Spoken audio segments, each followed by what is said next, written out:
All right. Well, do we want to jump into some sports, man? Let's do it. All right. Everybody knows that John and I both played some football. I actually am the one Nigerian in the family who played a little bit of basketball in high school, at least, and it was great. It was a lot of fun, and a fan of the NBA, had season tickets with my dad for a really long time for the Timberwolves. Timberwolves are the ones that actually kind of shook things up last night during the draft, John. It was the first round. I don't know what the ratings were. My guess would be they were probably okay, and with some of the shakeups, maybe they even got a little bit better. But it was pretty interesting. The Minnesota Timberwolves actually moved all the way up. They grabbed the 8th pick. They stayed at 27, grabbed another pick. And so that was all great. But here's the part I wanted to run by you, and we could maybe kick this around a little bit.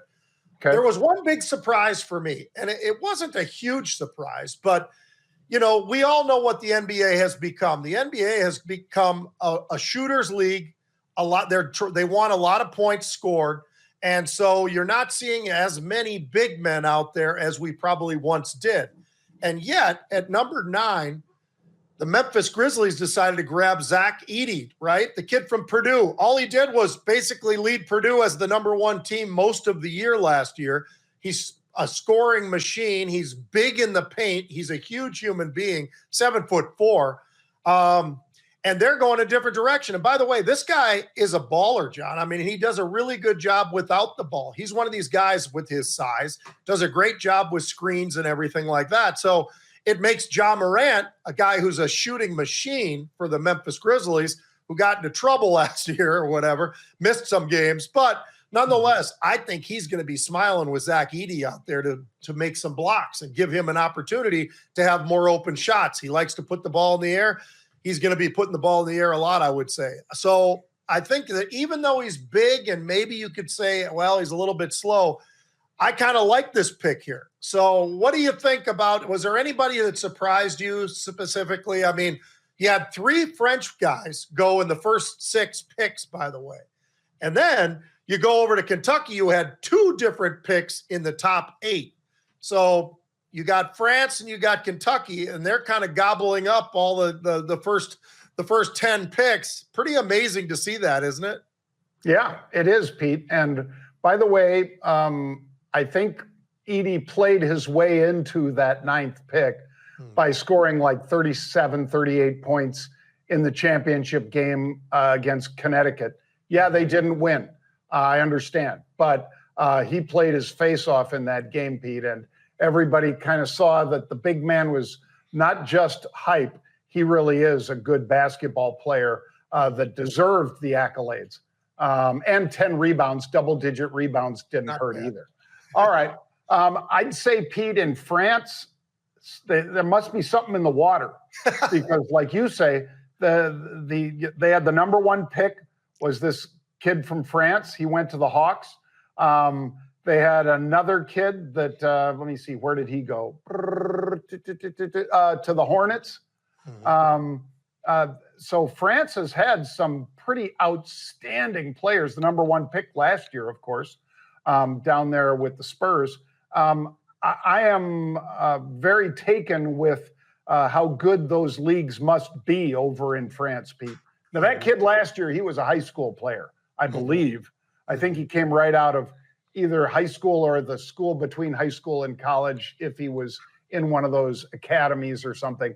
But that kid was extremely young and extremely skinny. These kids aren't quite the same kids, but nonetheless wowed the NBA enough to get first round number 1 and first round number 6 picks. So yeah.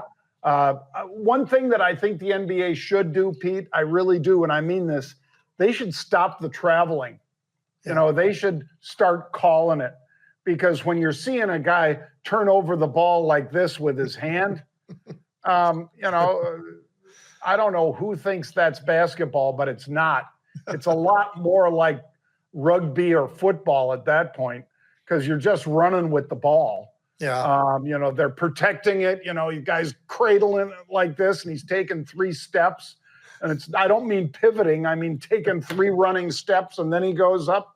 Anyway, I'll let you get to our next topic, Pete. Well, and to your point, by the way, I would say that commissioner of all the different sports, that commissioner is by far the limpest of them all. Absolutely. I mean, the fact that he allows all the things that he allows, traveling and carrying the ball and all of that kind of crap. You've had videos out there where you've sent to me where a guy literally might take 5 steps with the ball in his hand, never dribbling it from half court, going in for a slam. It's like, have we just changed the rules? Because I didn't hear about it. And it's not just LeBron. It's not just LeBron. Yeah, he does it, but it's a lot of other players too. And apparently the refs just are told to let it go, I guess. It's amazing. All right, last thing we got on here, John. I've been watching a lot of these Olympic trials. They're really exciting because basically we know when it comes to track and field, the U.S. is pretty dominant. We also are really dominant somewhere else, gymnastics. And right here in Minnesota today, we got the Olympic trials going on in 1 hour, starting right over there, John. I'm excited for it. Actually, I'm going to go down to it. I've become friends with a lot of the guys on the gymnastics side of things at the University of Minnesota, which, by the way, our athletic director decided to cut a bunch of programs here at the University of Minnesota during the pandemic. One of them was men's gymnastics, which we've always been extremely good at. People may or may not know that, but we have been, and women's gymnastics. So he cuts the men, right? Doesn't save a whole heck of a lot of money. So they go out there and say, the hell with it. We're going to be a club sport. All they did was go undefeated and won the national title this year. So I just wonder sometimes, what are these folks thinking? I think we cut 8 sports, John, and saved $1.5 million. Why wouldn't we have just gone to a couple of the folks in the business community here in Minnesota and say, you know what, guys, we need a little bit of money. Can you give us a little something, blah, blah, blah. I mean, it isn't that difficult. I can tell you that. So Simone Biles is here. She is the Michael Jordan. She is the GOAT of gymnastics. And all you've got to do is talk to anybody in the world of gymnastics, and they will tell you she is the best all time. Nobody's even close. It's one of those kind of things. So she's going to be there. But there's somebody else who's a local gal who is unbelievable as well. She's fun to watch. Suni Lee. Now, she's right from St. Paul, Minnesota, John. She's been unbelievable. She won in the Olympics 4 years ago. She's going for it again. She's phenomenal. So we've got her. We've got Grace McCallum. We also have a guy named Shane Wiskus, who's all Minnesota people, because we are not the state of hockey, which we like to say, because I think you got to win at least one Stanley Cup to be the state of hockey. We've never won one. Whether it's the Wild or any of our previous teams, nobody has got it. The North Stars are great, but then they went to Dallas. Anyway, so when you look at these people and what we've got, this is going to be really, really exciting. They're filling up the Target Center, John, enough that they're going to go to Target Field and have huge TVs so people can be able to watch from around the stadium itself. So a lot of things going on downtown Minneapolis. Should be pretty cool.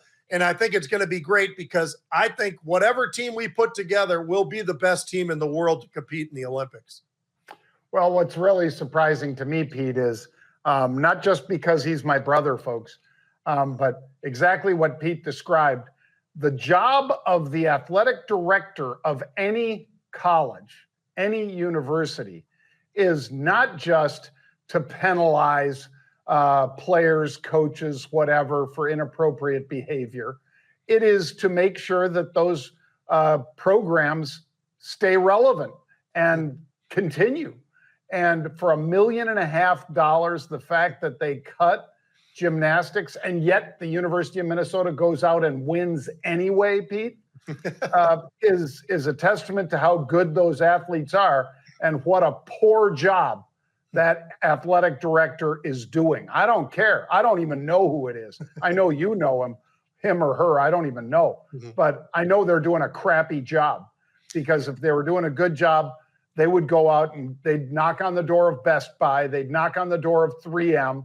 They'd knock on the door of Medtronic or any of the other top 50 Fortune 500 companies that are up there in Minneapolis and say, come on, man. Look, and now you're filling up the Target. I mean, it's not called the Metro. What is it? Bank Target Center and Target Field. Yeah. Target Center. So now you're filling that up, and you don't think you've got enough support to get those gymnasts $1.5 million so they can actually have a fully funded team. Yeah.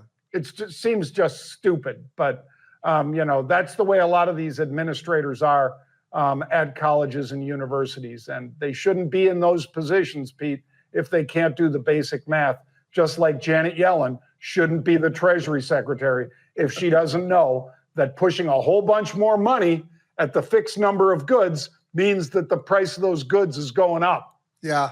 Well, and it's sad, John, because there is a dynasty here. I'll just give you one last thing about why I brought up gymnastics, why I'm excited. John Roethlisberger is a 3-time Olympian, 92, 96, 2000. He's been part of the program. Marie Roethlisberger, his sister, 1984 Olympics. Their father, Fred, who was the head coach at Minnesota from 71 to 04, went to the 1968 Olympics. So when I say there's a bit of a dynasty of what we've got and the people within this state and the folks that actually compete for the University of Minnesota gymnastics, men's and women's, it's pretty dominant. And to get rid of that, now, by the way, just so everybody knows, it wasn't just 1.5 million, John, that we saved for gymnastics. It was all 8 of the sports that they got rid of.